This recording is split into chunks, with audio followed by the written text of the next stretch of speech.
E aí, pessoal, tudo massa, tudo certo? Tudo tranquilo com vocês? Todo mundo estudando direitinho?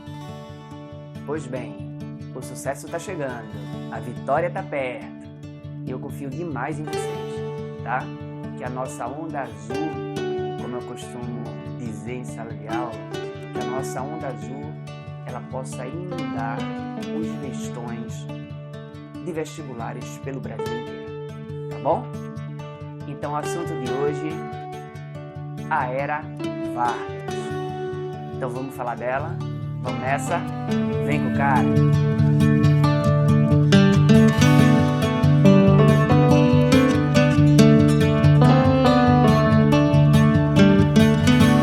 Meus amigos, vejam bem. A Era Vargas é um daqueles assuntos que a gente diz que é carta marcada em prova de vestibular. Dificilmente, é quase que impossível, uma prova de vestibular que não aborde, em pelo menos uma questão, a Era Vargas. Então tenham atenção nesse conteúdo, porque ele é de extrema importância para o sucesso de vocês. Beleza? A Era Vargas, ela durou 15 anos.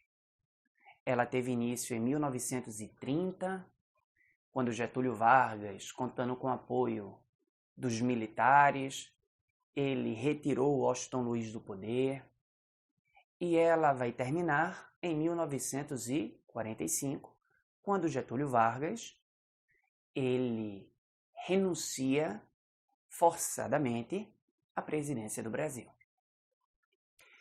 E pessoal, a Era Vargas, ela é dividida em 3 fases. E a primeira fase da Era Vargas, a gente chama de governo provisório. E pessoal, o governo provisório, que vai durar 4 anos, portanto de 1930 a 1934, o governo provisório ele se caracterizou pelo fato de Getúlio Vargas ter governado o Brasil naquele momento sem que existisse aqui uma Constituição.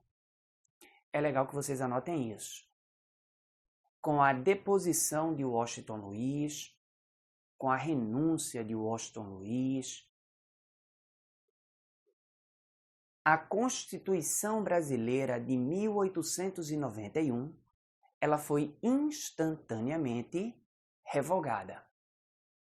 Então, o Brasil, ele perde a sua antiga Constituição, a Constituição foi revogada, mas nesse início de governo de Vargas, o Brasil ainda não tinha uma nova Constituição. Então, governo provisório, porque nesse momento Vargas ele vai governar o Brasil sem que aqui existisse uma Constituição. A Constituição de 1891, a Constituição da República Velha, naquele momento, ela já havia sido revogada. Mas, pessoal, vejam bem. Em 1932, explodiu lá em São Paulo uma manifestação, uma passeata. Passeata essa, inclusive, formada por diversos estudantes, vários intelectuais, vários empresários, enfim. Em 1932, aconteceu lá em São Paulo uma passeata, uma manifestação, que é conhecida na história do Brasil como a Revolução Constitucionalista de 1932. Percebam que esse termo ele é bem exagerado, porque não foi revolução, nem perto disso. Não chegou nem a ser revolta armada. Foi apenas uma manifestação, uma passeata, organizada pela elite de São Paulo.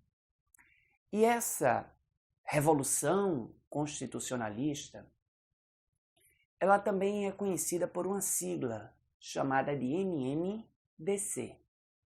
MMDC porque durante aquela passeata, os manifestantes entraram em confronto com a polícia. E nesse confronto, 4 estudantes acabaram morrendo. O Miragaia, o Martins, o Drauzio e o Camargo.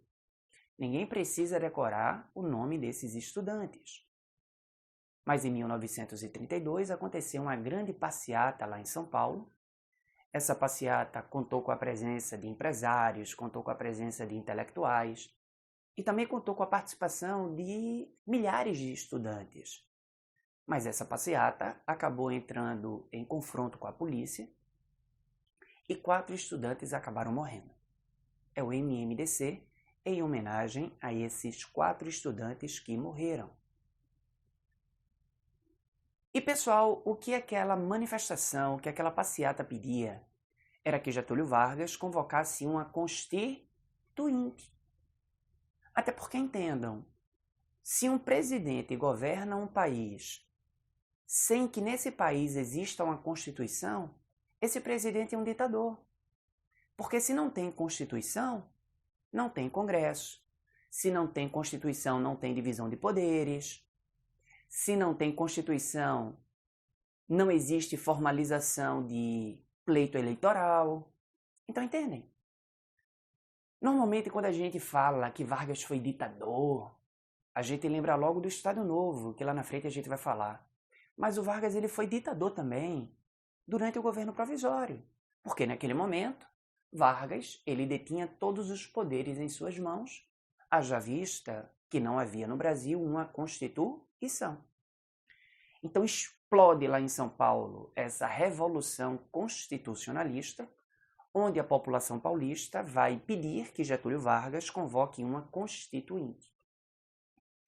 E aí, para evitar desgaste, para que a sua imagem ela não ficasse desgastada perante a população, Getúlio Vargas, ainda em 1932, ele assina um decreto chamado de Código Eleitoral.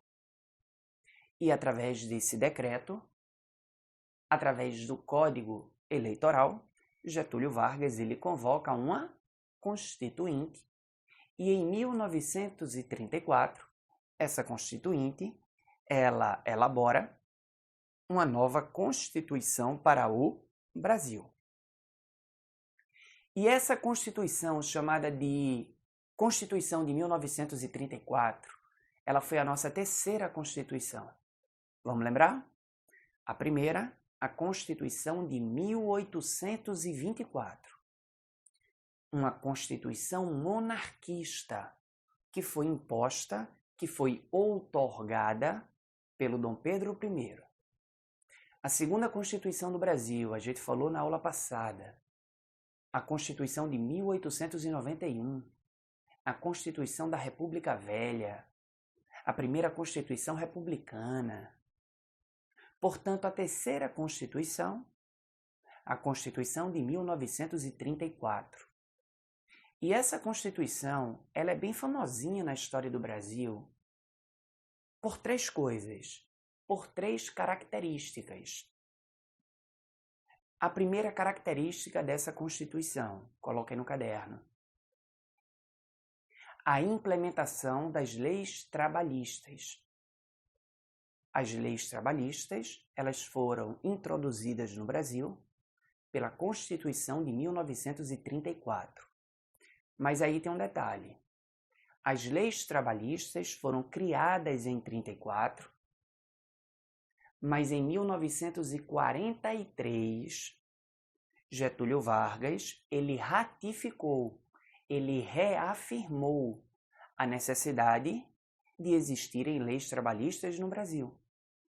E essa ratificação, essa reafirmação das leis trabalhistas, ela foi feita através da assinatura de um documento conhecido pelo nome de CLT, a Consolidação das Leis do Trabalho.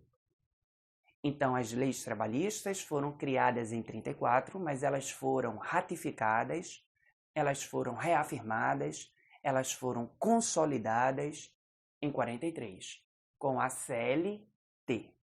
Tranquilo? Segunda característica dessa Constituição: a introdução do voto feminino. As mulheres, pela Constituição de 1934, as mulheres, elas passaram a ter acesso ao voto. E, por fim, como terceira característica dessa Constituição, ela permitia que o presidente pudesse intervir na economia. Essa Constituição, a Constituição de 34, ela garantia o intervencionismo estatal sobre a economia. Ou seja, Vargas, como presidente, ele poderia intervir na economia brasileira. E podendo intervir na economia, Getúlio Vargas, coloque no caderno, ele cria uma política econômica conhecida pelo nome de política econômica nacionalista. Por sinal, o único presidente que verdadeiramente implementou uma política econômica nacionalista. Pessoal, uma política econômica nacionalista é o oposto de uma política econômica liberal.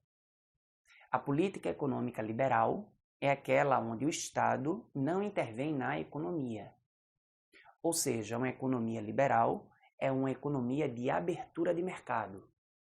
Uma economia nacionalista é uma economia intervencionista. E o Estado, intervindo na economia, ele vai fechar o mercado consumidor do país para incentivar, para forçar o mercado consumidor do país a consumir produtos fabricados no próprio país. Entendido isso, pessoal? Entendido mesmo? Então, Vargas, ele introduz no Brasil, em 1934, o nacionalismo econômico.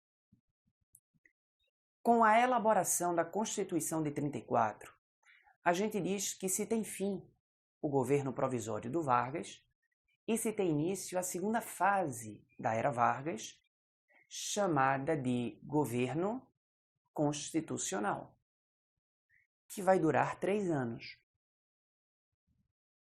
E nessa segunda fase, no governo constitucional de Vargas, que foi um governo democrático, tá, pessoal? A Constituição de 34, que é a Constituição que vigorava naquele momento, era uma Constituição democrática. Então, no governo constitucional do Vargas existia total liberdade de manifestação, de religião, total liberdade de imprensa. Naquele momento existiam diversos partidos políticos aqui no Brasil. Muitos deles faziam oposição ao governo. Enfim, o governo constitucional do Vargas foi um governo democrático. Mas, naquele momento, no governo constitucional de Vargas, mesmo existindo vários partidos políticos aqui no Brasil, existiam 2 partidos que eram considerados os partidos mais expressivos do nosso país. São eles a ANL e a AIB. A ANL e a AIB são siglas partidárias. A ANL significa Aliança Nacional Libertadora. A AIB significa Ação Integralista Brasileira. A ANL sendo um partido de esquerda, a AIB sendo um partido de direita.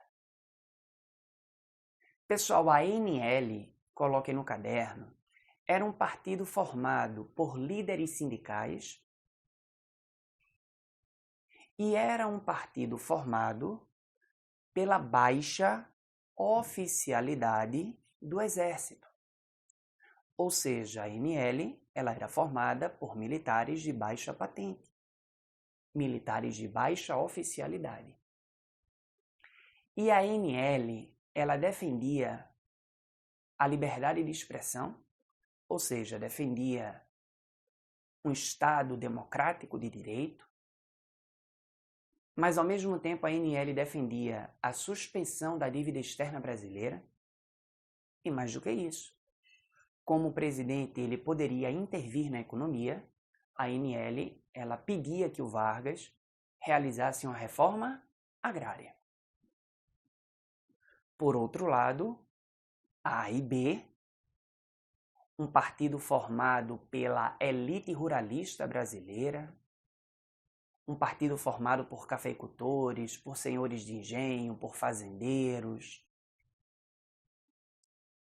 mas também formado pela cúpula da Igreja Católica. Lembrando que a Igreja Católica ela tem várias propriedades no Brasil. Então a Igreja Católica, historicamente falando, nunca apoiou uma reforma agrária. Então a AIB, um partido formado pela elite ruralista, pela cúpula da Igreja Católica. A AIB ela era formada por alguns intelectuais, inclusive o próprio presidente da AIB era um escritor chamado de Plínio Salgado. E ainda a AIB contava com o apoio da cúpula militar. A baixa oficialidade, a base militar, apoiava a ANL. A cúpula militar apoiava a AIB. E a AIB, ela dizia que o Brasil, assim como o mundo, estava sob ameaça comunista. Pessoal, a AIB, coloquem no caderno, foi uma inspiração que a elite brasileira teve no Partido Fascista Italiano. Então, o grande exemplo de governante que a AIB tinha era o Benito Mussolini. Então a AIB dizia que, assim como o mundo, o Brasil estava sob ameaça comunista. Que a ANL era um partido comunista. E que a única forma do Brasil não se tornar uma nova União Soviética seria através do totalitarismo. Ou seja, a AIB, acreditando que a ANL era um partido comunista, ou acusando a ANL de ser um partido comunista, a AIB, ela desejava que o presidente fosse um ditador. E aí, pessoal, se inspirando no Benito Mussolini, acreditando que o Benito Mussolini era o ideal de governante, a AIB ela acreditava que a única forma do Brasil se proteger do comunismo seria se o nosso presidente se tornasse um ditador. O Brasil deveria adotar o totalitarismo de Estado. Ou seja, o presidente Vargas, ele deveria se tornar um ditador para que ele tivesse poderes para combater de forma eficiente os comunistas. E, pessoal, Vargas ele nunca se filiou à AIB, muito menos à ANL. Mas é óbvio que o Getúlio Vargas amou essa ideia. A elite brasileira, com medo dessa reforma agrária, a elite brasileira com medo de perder os seus bens, a elite brasileira pedindo que o presidente se tornasse um ditador. Então Getúlio Vargas ele amou essa ideia. É tanto que vejam, em 1937, que foi ano eleitoral, tá, pessoal? Em 37 iriam acontecer as eleições para que o sucessor de Vargas assumisse em 38. Então o ano de 37 foi um ano eleitoral. E durante as campanhas eleitorais, Getúlio Vargas, obviamente tudo isso foi premeditado, ele já tinha planejado tudo isso. Getúlio Vargas, em plena campanha eleitoral, ele publica nos principais jornais do Brasil várias cartas. E todas essas cartas eram assinadas por um cara chamado de Cohen. Daí, nós dizermos que essas cartas, elas compõem o Plano Cohen. O Plano Cohen foi isso, Getúlio Vargas, ele publicando diversas cartas. E essas cartas foram assinadas pelo Cohen. Pessoal, o Cohen nunca existiu, tá? Tudo isso foi invenção do Vargas. Talvez essa tenha sido uma das maiores fake news da história do Brasil. Porque Vargas ele publicou diversas cartas. E essas cartas, elas davam a entender que Cohen era um comunista soviético e que esse comunista estava vindo para o Brasil. Aqui no Brasil, Cohen iria se unir a Luiz Carlos Prestes, que era o presidente da ANL, o presidente da IB, Plínio Salgado, o presidente da ANL, que era um ex-tenente, era o Luiz Carlos Prestes. E como a IB acusava a ANL de ser um partido comunista, então Getúlio Vargas ele publicou várias cartas dizendo que essas cartas foram interceptadas pela Polícia Federal Brasileira. Então a Polícia Federal teria interceptado essas cartas e que o governo precisava comunicar o teor dessas cartas para a população.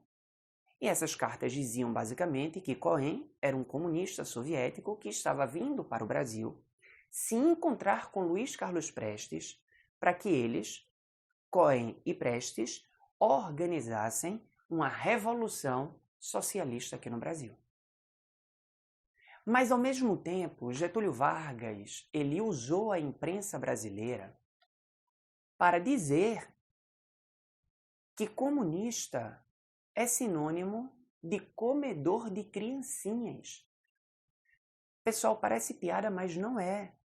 Inclusive, se vocês quiserem, olhem no Google, coloquem propagandas na década de 30 e vocês vão ver.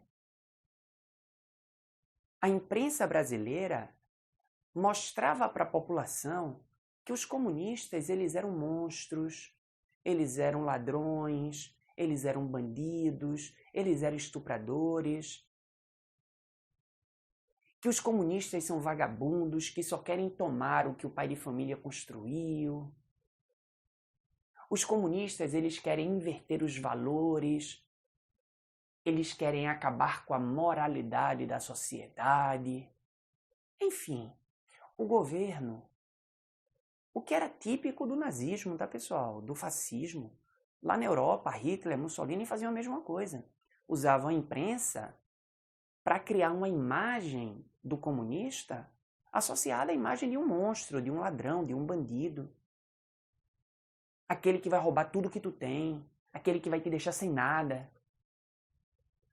Então, o Getúlio Vargas, ao mesmo tempo que publicava as cartas falsas, cartas do Cohen, que nunca existiu, Getúlio Vargas ele também, através da imprensa, criava essa imagem dos comunistas. E aí a população brasileira,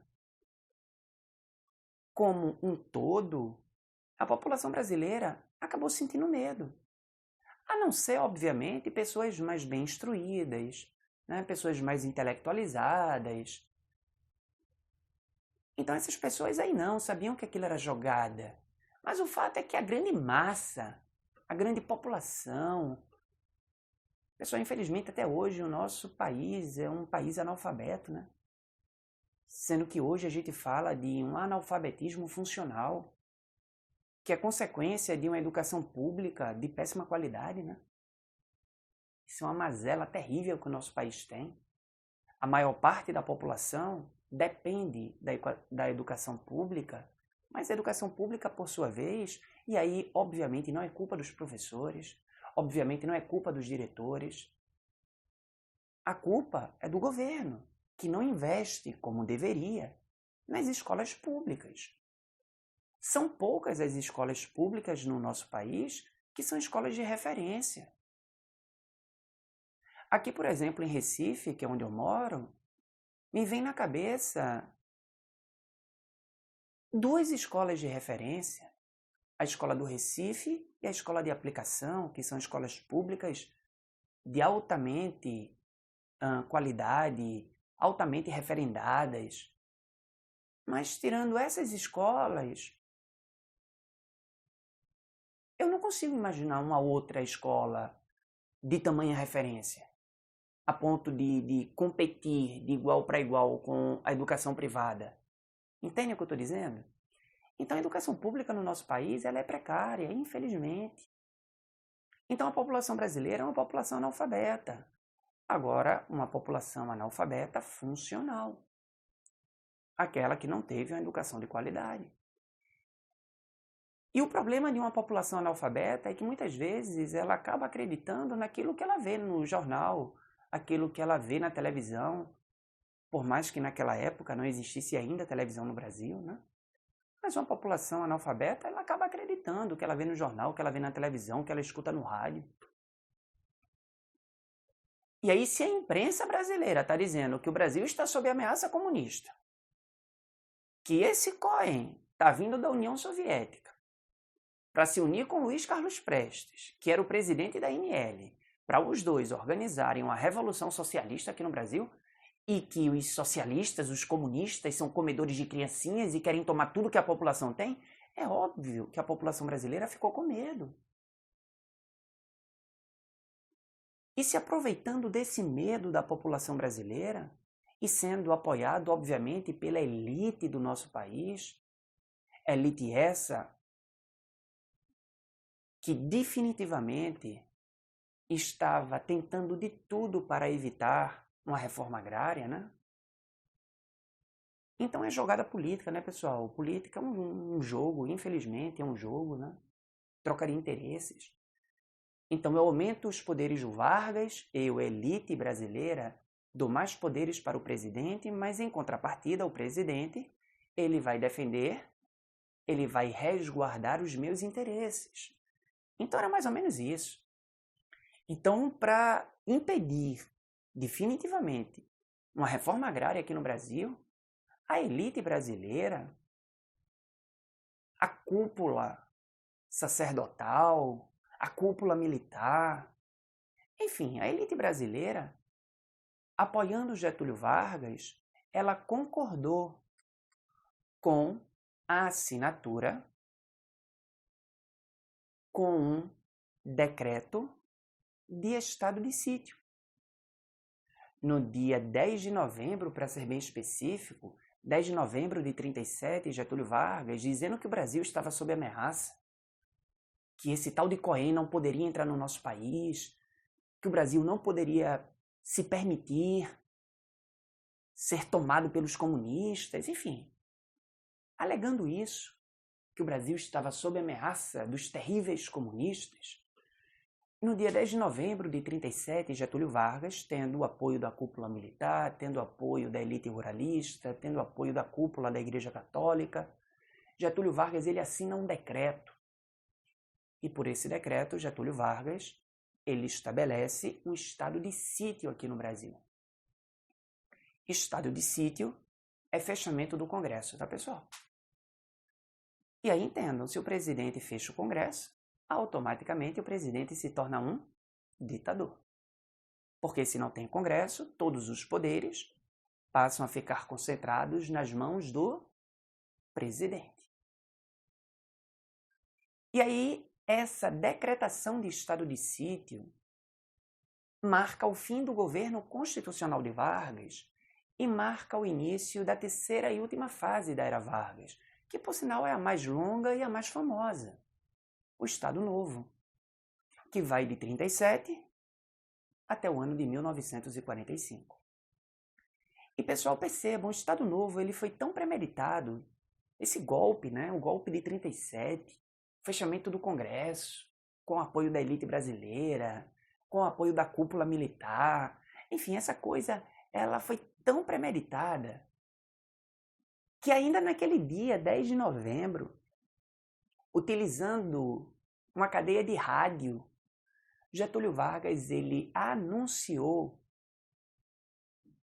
a elaboração de uma nova Constituição. É óbvio que essa Constituição ela não foi elaborada em um dia, ela já estava pronta. Então, no dia 10 de novembro, Getúlio Vargas, em cadeia nacional, usando o rádio como veículo de comunicação, Getúlio Vargas ele impôs, ele outorgou, ele disse para a população que iria estabelecer uma nova Carta Constitucional. Constituição essa que foi imposta ainda em 37, conhecida pelo nome de Apolaca. Apolaca porque essa Constituição ela se inspirava, pelo menos isso é o que a história oficial diz, ela se inspirava na Constituição polonesa. Constituição polonesa essa que era uma Constituição fascista, totalitarista, ditatorial. E, pessoal, a Constituição de 37, a polaca, coloquem no caderno, por gentileza, ela dissolveu permanentemente o Congresso. Pessoal, por lei, o estado de sítio, ele dura 30 dias. Então, depois de 30 dias, o Congresso ele teria que ser reaberto. Mas como Vargas ele impôs, ele estabeleceu a Constituição de 37, ainda no dia 10 de novembro, por essa Constituição, o Congresso estaria definitivamente fechado.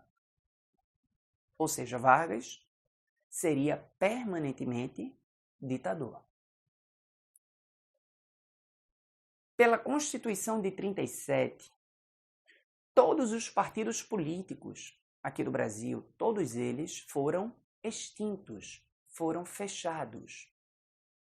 Getúlio Vargas ele alegava que o pluripartidarismo dividia a população brasileira. E essa população ela não pode ser dividida. Afinal de contas, a população brasileira é uma população, é um Estado-nação. Então a população tinha que estar unida no combate ao comunismo. Da mesma forma que Getúlio Vargas, pela Constituição de 37, ele mandou queimar todas as bandeiras estaduais do Brasil. Porque ele dizia que bandeira estadual dá ideia de fragmentação do país. E o Brasil é um país uno. E se o Brasil é um país uno, o Brasil só pode ter uma bandeira, que é a bandeira nacional. Então as bandeiras estaduais elas foram queimadas. Volto a dizer, tudo sob a justificativa de que o Brasil tinha que se unir no combate ao comunismo. E, pessoal, pela Constituição de 37, Getúlio Vargas ele teve a permissão de criar órgãos coercitivos. Órgãos coercitivos são órgãos de repressão social. Traduzindo, se você criticasse o governo do Vargas, você seria considerado um inimigo do Estado. Você seria considerado um comunista, um comedor de criancinha. E sendo considerado um inimigo do Estado, sendo considerado um comunista, você seria perseguido. Você seria perseguido por órgãos coercitivos. E aí eu quero destacar 3 órgãos para vocês. O primeiro deles, o DASP, que é uma sigla. Ninguém precisa decorar o nome, tá? Mas DASP significa Departamento Administrativo do Serviço Público. E o DASP, ele vai identificar inimigos do Vargas dentro das repartições públicas. O DASP identifica aquele que fala mal do governo dentro de uma repartição pública e, obviamente, o DASP vai denunciar esse comunista.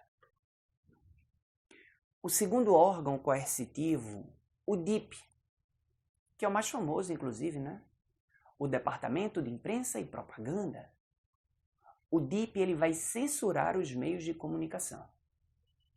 O DIP ele vai observar tudo que era divulgado na imprensa brasileira, seja nos jornais, seja no rádio, seja nas revistas. O DIP ele vai vistoriar tudo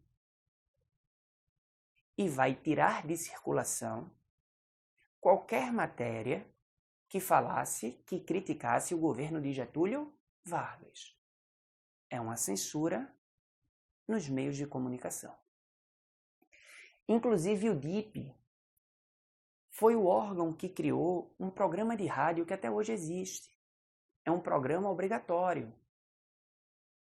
Se bem que há alguns meses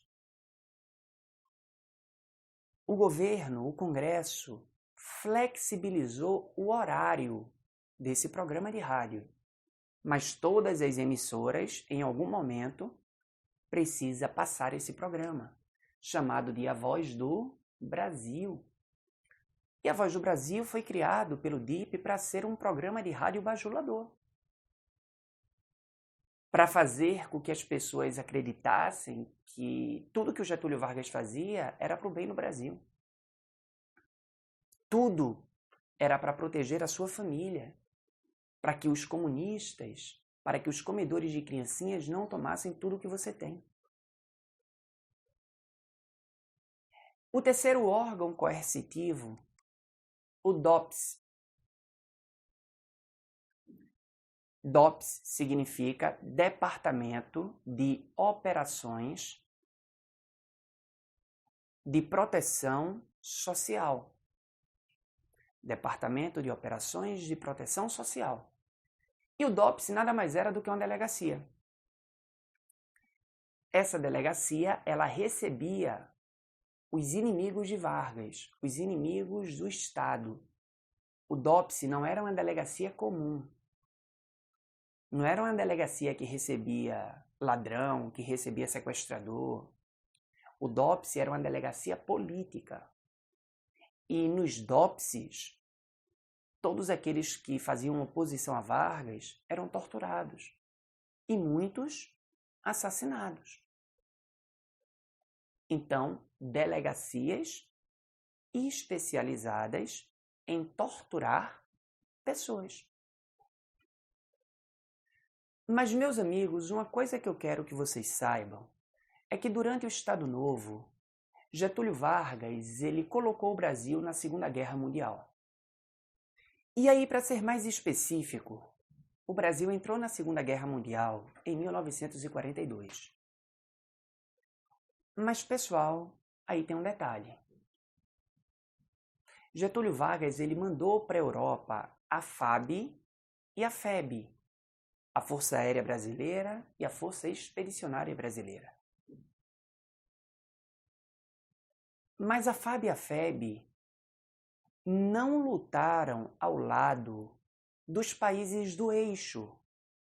Lembrem que os países do eixo eram os países anticomunistas, eram os países nazifascistas, Alemanha, Itália e Japão. Inclusive, lembrem daquela dica. Países do eixo são os países do amigo Roberto. O eixo Roma, Berlim, Tóquio. E aí entendam que isso foi uma grande contradição do Getúlio Vargas. Porque Getúlio Vargas ele governava o Brasil como um ditador fascista, um ditador anticomunista. A partir do momento que o Brasil entra na Segunda Guerra, declarando guerra ao eixo, Getúlio Vargas ele entra numa contradição absurda. Até porque, entendam, contra os países do eixo estavam os países aliados. E os países aliados eram a Inglaterra, os Estados Unidos e a União Soviética. Ou seja, na Segunda Guerra Mundial, Getúlio Vargas ele se uniu à União Soviética, ele se uniu aos comunistas. Aí vocês podem me perguntar, mas Everaldinho, por que isso? Porque Getúlio Vargas ele tinha como seu grande desejo ele tinha como meta de governo industrializar o Brasil. Getúlio Vargas, ele queria construir no nosso país um parque industrial. Para ser ainda mais específico, Getúlio Vargas, ele queria construir no Brasil indústrias, fábricas de bens de produção ou indústrias de base. Indústrias de base, indústrias de bens de produção ou ainda indústrias pesadas.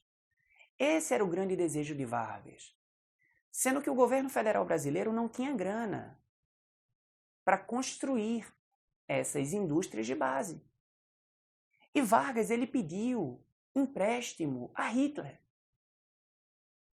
Até porque Vargas ele capturou aqui no Brasil uma alemã que era a esposa de Luiz Carlos Prestes, uma alemã judia militante do comunismo, chamada de Olga Benário. E Vargas deportou, Vargas mandou Olga Benário para a Alemanha do Hitler.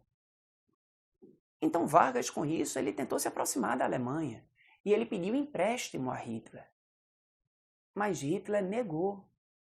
Hitler disse que a Alemanha não tinha nenhum interesse em investir no Brasil. Foi aí que Roosevelt, o presidente dos Estados Unidos, em 42, ao saber que o Brasil, que Vargas estava precisando de capital para investir na industrialização do Brasil, Roosevelt, ele emprestou essa grana ao Brasil. Os Estados Unidos, eles decidiram investir no nosso país. Roosevelt, ele liberou grana para Vargas. E com essa grana, Vargas construiu a Chesf, Vargas construiu a Vale do Rio Doce, Vargas construiu a CSN. Mas em troca desse empréstimo, Roosevelt, ele fez uma exigência, que o Brasil entrasse na Segunda Guerra Mundial ao lado dos Estados Unidos. Porque os Estados Unidos, como Vargas governava o Brasil como um ditador fascista, ou seja, Vargas, politicamente falando, ele estava muito próximo do eixo. Então, Roosevelt, o presidente dos Estados Unidos, ele morria de medo que Vargas permitisse que a Itália, que a Alemanha, que o Japão montassem bases militares aqui no nosso país. Porque entendam que o Brasil ele pode ser uma ponte para que países ataquem os Estados Unidos. E era isso que Roosevelt ele queria evitar. Roosevelt ele não queria que os países do eixo fizessem do Brasil uma ponte para atacar o território norte-americano. Então, para trazer o Brasil para o seu lado, os Estados Unidos, o Roosevelt, ele ofereceu esse empréstimo a Vargas e Vargas aceitou. Inclusive, Vargas, ele iniciou a industrialização do Brasil, ele lançou as bases da nossa industrialização. Mas o preço que Vargas pagou foi muito alto. Porque, por mais que existisse censura de imprensa aqui no Brasil, é óbvio que mesmo existindo censura, sempre vão existir jornais clandestinos. Então o fato é que, sem saber o que estava passando na cabeça do Vargas, a elite brasileira, os latifundiários, a cúpula militar, os sacerdotes, como eles não tinham certeza o que estava passando na cabeça de Vargas, eles realmente começaram a sentir medo do Vargas. Um ditador, Congresso fechado, não tinha nada que limitasse os poderes de Vargas. Vargas se aproximando da União Soviética. Vai que a União Soviética ela serve de influência para o Vargas. Então, definitivamente, para a elite brasileira, o melhor era retirar Vargas do poder. E isso aconteceu.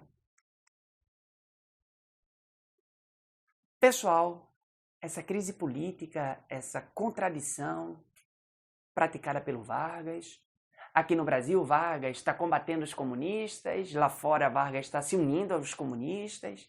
Então essa crise política, derivada dessa contradição do Vargas, fez com que, no dia 29 de outubro de 1945, fez com que os militares, sendo estimulados pela Igreja Católica, sendo estimulados pelos latifundiários, o fato é que os militares, para ser mais específico, um general chamado Góes Monteiro, ele cercou o Palácio da Guanabara, que era onde Getúlio Vargas estava naquele dia, e vendo o Palácio da Guanabara cercado pelos militares,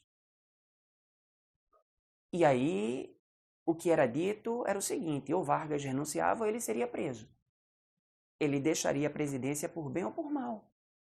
Então Getúlio Vargas, ainda naquele dia, 29 de outubro, ele decide renunciar. Com a renúncia de Vargas, no dia 29 de outubro, aconteceram eleições presidenciais e nessas eleições foi eleito presidente do Brasil um militar. Claro, né, pessoal?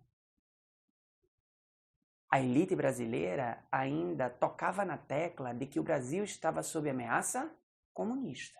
Então, se o Brasil está sob ameaça comunista, o melhor para o Brasil é que um militar governe. E esse militar que foi eleito no dia 2 de dezembro foi um general chamado Eurico Gaspar Dutra. E a eleição do Dutra marca o fim da era Vargas e marca o início da chamada República Populista. Mas sobre o populismo, a gente só fala na próxima aula. Um beijo bem grande para vocês e até a próxima aula, se Deus quiser.